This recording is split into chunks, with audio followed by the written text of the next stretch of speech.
El cronista comercial, es el turno de hablar de Vaca Muerta. Tenemos una persona que está apasionada por todas las oportunidades que representa para la industria energética y la economía del país. Él es Javier Martínez Álvarez. Su cargo es presidente de Tenaris para Cono Sur, función que cumplió ya ejerciendo hace una década. Una persona que además es un auténtico producto de Techint, del programa de jóvenes profesionales, en el que ingresó hace también una buena cantidad de años, que no vamos a decir cuántos fueron. Así que tenemos a Javier acá con nosotros para contarnos un poco qué es lo que está viendo de una región, de una formación, de una gran oportunidad que tiene el país y que en mayo registró volúmenes récord de producción con 147.000 barriles diarios de petróleo, si no me está fallando la memoria. Muchas gracias, Javier, por estar acá con nosotros y bienvenido.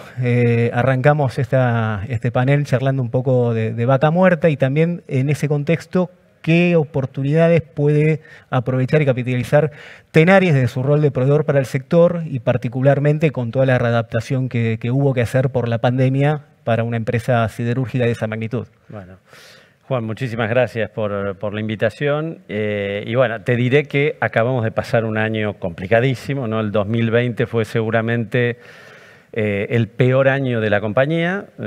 Tuvo un impacto la pandemia en la movilidad a nivel mundial y a nivel local muy significativo. Esto redujo el consumo de petróleo y esto se vio reflejado en nuestro nivel de actividad. Hemos visto después de eso una recuperación en el último tiempo en el mundo de manera muy sostenida. En Argentina tardó un poco más, ahora está llegando. Para ponerte más o menos una perspectiva de esto, te diré que año 2018 había en la Argentina más o menos unos 70 equipos perforando, un poco más, y hoy hemos visto una recuperación de 0 durante muchos meses, equipos, en el año pasado. Ha ido recuperándose, hoy estamos más o menos cerca de 48 o 50 equipos. Una recuperación muy sostenida a un 30% abajo. Pero ciertamente vemos una oportunidad, como vos decías, en el petróleo. Creo que hay un par de noticias muy relevantes para el petróleo de Vaca Muerta. La número uno es un precio de petróleo internacional muy sostenido, sí. $70, un buen precio para que se desarrolle la industria. Y la otra noticia es el competidor nuestro de alguna manera era el shale americano. El shale americano hoy hay alguna incertidumbre respecto al apoyo institucional que va a recibir de la administración actual americana ese desarrollo. Entonces ahí hay dos factores que ayudan a un recurso como el de Vaca Muerta que es absolutamente competitivo, ¿no? Después tenemos todo el cúmulo de incertidumbres que tenemos acá en el país, la situación macroeconómica, la disponibilidad de divisas, la, digamos, certidumbre, reglas de juego, ¿no? Bien, más allá de Vaca Muerta, mucho del negocio de Tenaris es exportación. Digo, precisame vos el porcentaje. 70% del negocio. 70% de la producción de la planta de Argentina va al exterior. Ya estuvimos hablando de la pandemia, pero en realidad el sector ya venía golpeado desde antes. Digo, con una crisis de precios y de producción en el primer trimestre del año pasado que había sido fortísima. Correcto. Y que de alguna manera también dio un poco la pauta de tener que barajar y dar de nuevo. En el mundo esa recuperación la estás viendo al nivel de lo que estamos viendo, la velocidad de recuperación que tuvo Vaca Muerta. ¿Es mayor? ¿Es menor? Sí. Mira, te pongo la referencia del mercado más significativo y que más rápido ajusta, que es el americano. El mercado americano pre-pandemia estaba navegando a 800 equipos de perforación, un poco más, desarrollando su recurso. Tuvo una leve caída, como vos decís, a principio de año. En la pandemia cayó de manera muy sostenida, bajó a 250. Y ahora ha tenido una recuperación muy fuerte en los últimos meses, muy significativa. Hay una mirada muy optimista. El mercado americano es un mercado que ajusta muy rápido, ¿no? A indicaciones de precio claras del mercado, nosotros en 2-3 meses vemos un impacto ahí muy grande. Entonces, la movilidad se recuperó más rápido en los países centrales que lo que tuvo la Argentina. La producción de petróleo también se recuperó más rápido y la perforación le está pasando lo mismo. Yo creo que Argentina tiene una oportunidad de cualquier manera, ¿no? Viene un poco más lento, ha crecido, como decíamos antes, pero hay una gran oportunidad por delante. Hablando de oportunidades en este contexto, Tenaris fue protagonista de una operación importante que fue aprovechar la salida de un proveedor de servicios internacional del país como Baker Hughes, comprando sus activos locales. ¿Cuál fue el sentido de esa transacción? ¿Por qué la hicieron? ¿Qué es lo que, digamos, cómo encajaba dentro del esquema de negocios de lo que están planificando ustedes a mediano y largo plazo? Es un desafío, es un negocio que está fuera, si se quiere, del portafolio anterior nuestro, con lo cual de alguna manera estamos mirando más allá de él. Pero yo creo que lo interesante es que también es una señal de la relevancia que sigue teniendo, que le damos en la empresa, en Tenaris a la Argentina, y de la oportunidad que estamos viendo. Hay un recurso, como yo decía antes, extraordinario, y vemos que una industria que con las señales adecuadas, Juan, reacciona. Vos fijate lo que pasó con el Plan Gas, muy interesante, sale una señal del gobierno y la industria tiene una capacidad de reacción muy, muy notable, ¿no?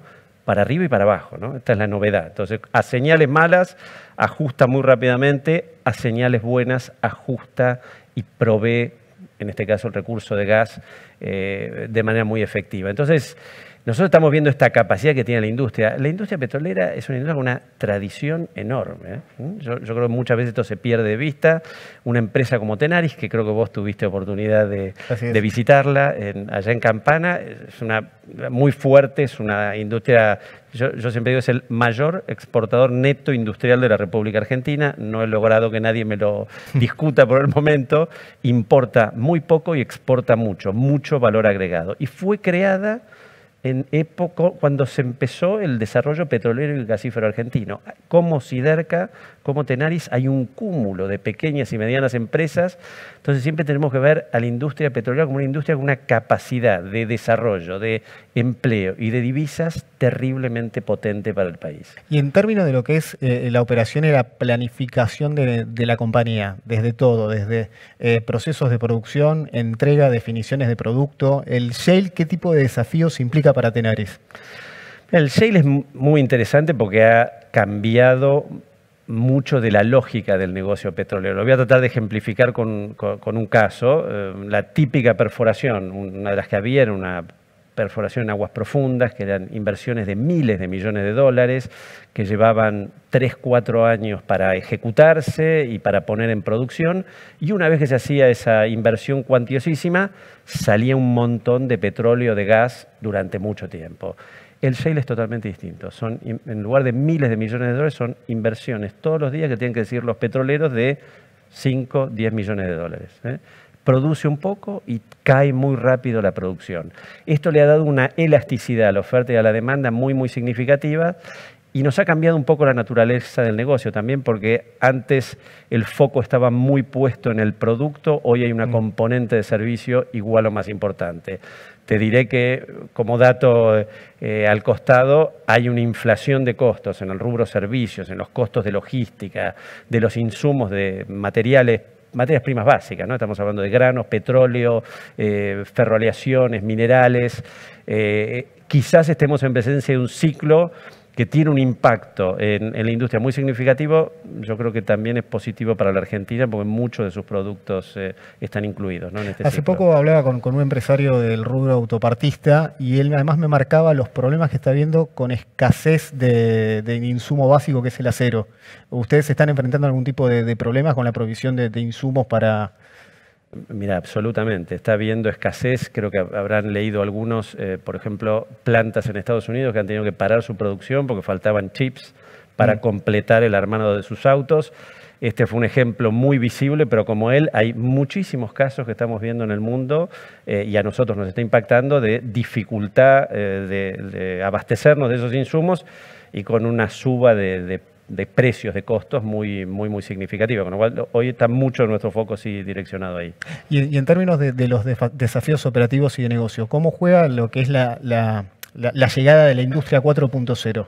Porque es digamos, tecnificar toda esa operación y además informatizarla no debe ser un proceso fácil. Seguro. No, yo creo que este es el gran desafío de la industria y de los negocios. Juan, estamos viendo cómo se transforman las industrias enteras, ¿no? Desde el negocio de retail al negocio de la banca, y la industria está sufriendo, está siendo impactada de la misma manera por estos cambios. Yo te lo quiero graficar con un ejemplo. La semana pasada estaba leyendo nuestros sistemas internos de información y vi una foto. Estaba el primer ministro rumano visitando nuestra planta, que está en Zalău, una ciudad en el norte de Rumania, y ahí había se sacó una foto con el gerente de la planta y un simulador de grúas automático. Yo lo miré y dije, este es el simulador que hicimos acá en Campana, en Tenaris, con una pyme argentina. Efectivamente fuimos a ver, y este es el caso de una pyme. ¿Por qué llegamos a ese simulador? Yo llegué acá al comando de Tenaris en Argentina hace unos años, estaba revisando los procesos de incorporación de gente. Y veía que eran poco efectivos, ¿no? Teníamos mucha gente nueva ingresando, y había algunos desafíos ahí. Entonces pedí que me traigan los documentos con los que se entrenaba la gente. Me trajeron 30 centímetros lineales de papeles. Yo veía a un joven de 20 y pocos años entrenándose. Yo me dormía a la hora y media. Eran espectaculares los documentos, pero no eran muy interesantes para leer. Ahí surgió la idea de hacer este simulador. Lo hicimos con una pyme argentina. Y hoy exporta esa pyme, ese producto, a nuestras plantas en Rumania, Italia, Estados Unidos, Canadá, y ahora, gracias a Dios, a otras empresas. Ese es el desafío y esa es la oportunidad que yo creo trae. Es un ejemplo, ¿no? Nosotros con eso hoy hacemos la capacitación de manera muchísimo más efectiva y en menos tiempo que antes. Entonces, la dinámica que le puede traer la transformación digital, el uso de Big Data, a la gestión, a la operación, a los servicios industriales, es impresionante. Mencionabas oportunidad. Siempre se habló de Vaca Muerta como una oportunidad hace por lo menos 10 años. Hoy marcabas que además su competidor principal, quizás, que es el Permian americano, quizás no esté atravesando su mejor momento. Es quizás la mejor oportunidad que está teniendo Vaca Muerta para atraer inversiones en mucho tiempo. Es la puerta de entrada a un periodo muchísimo más atractivo. Mira, yo creo que hay una oportunidad táctica con el petróleo. ¿Y por qué digo táctica? Porque nosotros estamos viendo un desafío de transformación que está... La necesidad de mejorar el medio ambiente es absoluta, de reducir las emisiones de carbono, y esto va a traer un nivel de electrificación mayor, sin lugar a duda, en la movilidad. Y vemos una ventana que tiene el petróleo. Seguramente veremos lo que se llama el peak oil, ¿no? Que es el pico de consumo mundial de petróleo. Va a ocurrir en los próximos años. De ahí veremos una meseta y luego un declive pausado, pero permanente. Ahí hay una ventana para Vaca Muerta, para aprovecharla. Hay un precio adecuado. Hay, como vos decías, la Permian con algunas dudas respecto al apoyo de la nueva administración. Un recurso muy competitivo como Vaca Muerta. Ahora, el tema es darle a toda esta oportunidad viabilidad. ¿Y qué llamo con viabilidad? Previsibilidad en las reglas de juego, disponibilidad de acceso a las divisas, una institucionalidad clara de cómo se va a manejar el recurso. Todos estos son los desafíos que tenemos, pero a la vez una oportunidad. Y uno dice, ¿tiene sentido dedicarle algo? Y bueno, yo creo que sí tiene sentido, porque uno después del petróleo puede subirse al gas. El gas es la gran energía de transición para reducir el altísimo consumo que ahí tiene el mundo de carbón. Y que además Vaca Muerta es mucho más rico en gas que en petróleo. Absolutamente, es un recurso gasífero extraordinario. Y déjame decirte que Argentina, que tiene una matriz bastante limpia, cuando lo comparamos con los países más desarrollados, sin lugar a dudas, tiene ese recurso gasífero que tiene una gran oportunidad porque estamos ubicados en nuestro invierno, es el invierno del hemisferio norte. Y podríamos convertir a Argentina en un gran productor de gas que exporte en nuestro verano a su invierno, que es cuando sube el consumo de gas, utilizarlo para desplazar la fuerte presencia que aún tiene el carbón en la matriz eléctrica de países como India, China, pero también lo tiene Alemania y lo tiene Estados Unidos. Esta es una oportunidad muy, muy interesante para que aproveche Argentina. Se vio mucho, quizás potenciado por la pandemia del año pasado, y ahora se ve un poco el proceso de reconfiguración de eso, que por un lado, los resultados financieros que tuvieron los grandes players internacionales como consecuencia de la pandemia obligaron a recortar presupuestos de inversión, sobre todo en E&P. A la vez, eso se combinó con una mayor presencia de inversores que presionan por ir hacia inversiones en otras fuentes de energía mucho más limpias. Eso termina convirtiendo a la oportunidad, en un limitante de la oportunidad de vaca muerta o en un catalizador de la oportunidad de vaca muerta. Yo creo que nos pone una necesidad de movernos rápido. Como yo decía, para mí hay una ventana para el petróleo, ¿sí?, que hoy está abierta y va a durar algunos años, ¿sí?, pero no podemos imaginarnos décadas de esa ventana abierta. Después se abre la siguiente ventana, que es la ventana de gas, y yo veo esta transición, por estos motivos que vos decías antes, de muchas empresas petroleras haciendo un giro de petróleo hacia gas en algún momento. Y nosotros tenemos que hoy aprovechar tácticamente el petróleo. El petróleo tiene la ventaja que mucha de la infraestructura en el país ya está hecha, ¿sí? Se puede transportar petróleo de la zona neuquina al centro del país, hay capacidad excedente y aumentarla no es tan costoso. Todo lo que aprendamos con el petróleo después es perfectamente apalancable con el gas.